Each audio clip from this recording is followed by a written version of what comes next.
Je vous promets que c'est un hagar. Je vous promets qu'il est trop méchant. En fait, Lamine Yamal est nominé pour le trophée Copa 2025. Mais moi, je me suis dit, comment ça se fait, wesh? En fait, les gars, il peut le gagner 2 fois. C'est le Golden Boy qui peut pas gagner 2 fois. Donc là, ça veut dire que Lamine Yamal, à tout moment, il prend le trophée Copa et le Ballon d'Or. Non, ça me fait rire parce qu'il faudrait voir en fait qui l'a fait dans l'histoire, même si, je le redis, Dembouz Ballon d'Or. Bref. Pour les autres nommés, il y a mon chouchou, évidemment, révélation de la saison, Miles Lewis Kelly, c'est complètement mérité, les gars. Ensuite, le nouveau défenseur du Real Madrid, on l'a vu dans les matchs de Coupe du Monde des clubs, qu'il a déjà presque stabilisé la défense du Real, Dean Huijsen. Estevao, la nouvelle sensation de Chelsea, Kevin là, il est déjà en train de baver, en train de dire c'est le nouveau Neymar, j'ai hâte de le voir à l'œuvre. Évidemment, Désiré Doué. Mais les gars, en vrai, qui va le prendre, le trophée Copa, Désiré Doué ou Yamal? Dites-moi en commentaire, parce que pour moi, ça va se taper entre les deux. Moi, les gars, je suis désolé, mais je donne à Doué. Doué, il a gagné la Ligue des Champions doublé en finale, wesh, les gars. Ensuite, après Chevalier, Lille, ils ont beaucoup de représentants. Ayoub Boadi, les gars, pour ceux qui regardent la Ligue 1, putain de crack. Et enfin, Pao Kobarsi. Pendant longtemps, on pensait que c'était lui l'élu, mais là, je pense qu'il s'est fait soulever par Désiré Doué. J'ai dit enfin, mais je suis fou, alors qu'il y a Joao Neves qui est aussi nommé, qui aurait pu aussi être un très très gros prétendant, mais malheureusement, je pense que le caractère impressionnant des performances de Doué et de Yamal. Ensuite, on a Kenan Yildiz, les gars, petite pépite turque, vous savez très bien, très très fort au football. Voilà, moi, franchement, j'aime bien la liste, c'est beau, c'est homogène. Ça pour tous les pays, Portugal, France, Italie, Espagne, et notamment Rodrigo Mora, aussi, 18 ans, les gars. L'avenir.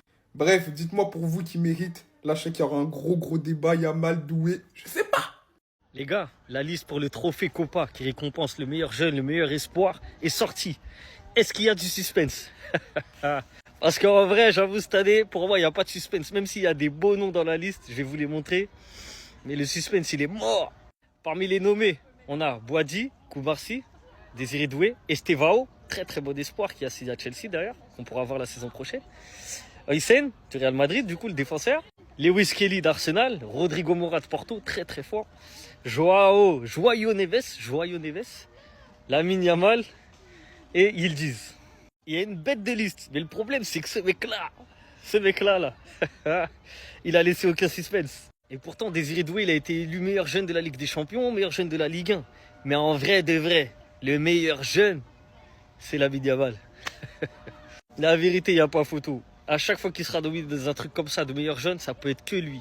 Comme je l'ai dit, il y a des bons noms hein, parmi tout ça. Hein. Mais si Lamine Yamal il remporte pas ce trophée, c'est une injustice. Je l'avoue, c'est la vérité. Le meilleur jeune, c'est lui. Donc ça part en couille au Barça. Pour ceux qui sont pas au courant, Fermin Lopez, il y a 1 heure, vient de publier ce message et l'a supprimé. Message où celui-ci cite: les mauvaises personnes ne gagnent jamais. Pas plus que ceux qui détournent le regard ou ceux qui font de la trahison leur mode de vie et de la lâcheté leur étendard. Ce n'est qu'une question de temps. Ces gens-là perdent chaque jour car le maquillage dont ils se couvrent chaque matin finit tôt ou tard par s'effacer.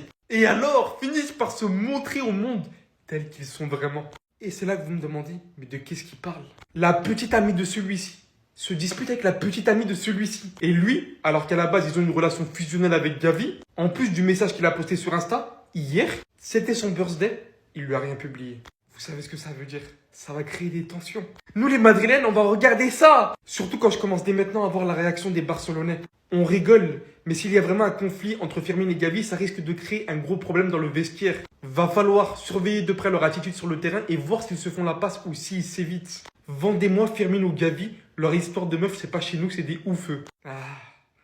Enfin, ce genre de truc, ça arrive chez les voisins et pas chez les Madrilènes. Débrouillez-vous maintenant. On va juste regarder nous, on est spectateurs. Je vous ai dit, Gavi, c'est quelqu'un de mauvais et c'est une enflure. Embrouille entre Fermin et Gavi, je vous explique tout. Donc Fermin, il a décidé de poster une story Instagram où il a décidé de s'exprimer. Liberté d'expression pour moi. Il doit s'exprimer et dire ce qu'il a dans le cœur. Surtout venant de Gavi, les gars. Faut se le dire. Après, dommage qu'il ait supprimé la story Instagram. Mais de ce qu'on peut lire, je vais vous traduire. Les méchants ne gagnent jamais. Ni ceux qui détournent le regard, ni ceux qui font de la trahison leur mode de vie et de la lâcheté leur étendard. Ce n'est qu'une question de temps. Mais les gars, voilà, j'ai l'impression d'être écouté enfin. Gavi, il est pas bien, Gavi. il est pas bien, il est surcoté, je l'aime pas, il est Dès que je sens quelqu'un, je sais. Et conclu par une magnifique métaphore, je savais pas que Firmin, il était aussi bon, quand même, c'est beau, c'est mielleux. Donc les gars, sur X, j'ai fait quelques petites recherches pour savoir d'où vient forcément leur embrouille. Au final, à ce qui paraît, ça vient de Racli. Voilà, dans tous les cas, c'est pas une source fiable, on ne sait pas pour l'instant, mais j'espère qu'il y aura des réponses. Voilà. Et Gavi, franchement, ça se voit, les gars. Il mérite pas. Il mérite plus de jouer, les gars. Pour moi, Gavi, il est en tort. Voilà, c'est Firmin qui a raison pour moi. Et je parle de manière objective, les gars. Firmin a totalement raison. Voilà. Gavi est surcoté. Gavi est mauvais. Gavi est vicieux. Il est très très vicieux. Ça se voit. Et regardez son sourire, les gars, je sais. Ce matin, il y a un mec qui nous a expliqué toute l'embrouille. Personne ne l'a calculé, personne ne l'a cru. En fait, le sujet du problème entre Gavi et Fermin s'est répandu aux yeux du grand public lorsqu'il a été constaté que Fermin Lopez n'a pas souhaité joyeux anniversaire à Gavi publiquement. Quand on connaît le passif entre les deux, le fait qu'ils se connaissent de la Masia depuis leurs 12 ans, qu'ils ont toujours vécu ensemble à la Masia, c'est quelque chose que les fans et les stalkers ont remarqué. Surtout quand on sait que tous les joueurs du Barça l'ont fait publiquement, et même d'anciens joueurs comme Ousmane Dembélé. Les rumeurs disent que la petite amie actuelle de Fermin Lopez est considérée comme sale et la cause de tous les problèmes. Que la personnalité de Fermin Lopez a été grandement affectée par elle, qu'elle a un contrôle sur lui et que même sa famille l'a remarqué. C'est quelque chose que Gavi, son ami de toujours, lui a fait part ou il a fait part à la petite amie de Fermin Lopez directement. Ça n'a pas plu à Fermin Lopez qui la considère sans doute comme la femme de sa vie. Ce qui fait que maintenant on a un problème gros comme une maison à Barcelone. Deux coéquipiers qui se tapent, qui se détestent parce que leurs deux petites amies défendent les intérêts de chacun qui sont diamétralement opposés. C'était Jorginho du Brasil. Et dites-moi si pour vous, dans le pire des cas, si on devait choisir entre Gavi et Fermin, vous gardez qui? Bao! Il y a pas mal de rumeurs actuellement qui envoient Bradley Barcola à Liverpool. Les supporters parisiens, est-ce que vous êtes sûr de votre coup? Est-ce que vous avez bien réfléchi? Est-ce que vous savez, est-ce que vous avez pris en compte qui vous êtes en train de laisser filer? Les gars, est-ce que vous êtes sûr de votre coup? Parce qu'au PSG, on parle beaucoup de Ousmane Dembélé de sa saison incroyable parce qu'il a marqué pas mal de buts. On parle beaucoup de Gvara avec sa saison incroyable parce qu'il fait pas mal d'efforts. Et on parle aussi beaucoup de Désiré Doué parce que techniquement, c'est un truc de fou. Mais les gars, ce mec-là, je trouve que c'est le plus sous-coté. Cette saison, c'est 58 matchs joués, 44 titularisations, 21 buts, 18 passes décisives.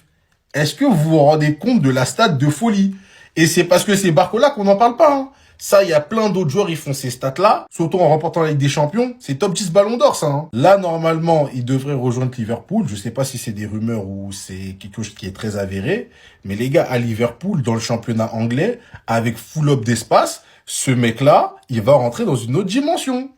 Ce mec-là, c'est très très fort. Il m'avait déjà convaincu. Mais ce match-là contre le Bayern en Coupe du Monde des clubs, les gars, c'est là où j'ai dit, en fait, Barcola, c'est une dinguerie.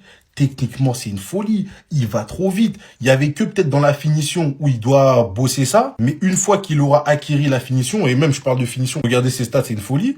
Mais une fois que ça va devenir un serial buteur, ce mec-là, course au ballon d'or. Je vous préviens, les gars. Est-ce que vous êtes sûr que vous allez laisser partir ce crack? Moi, j'aurais prévenu.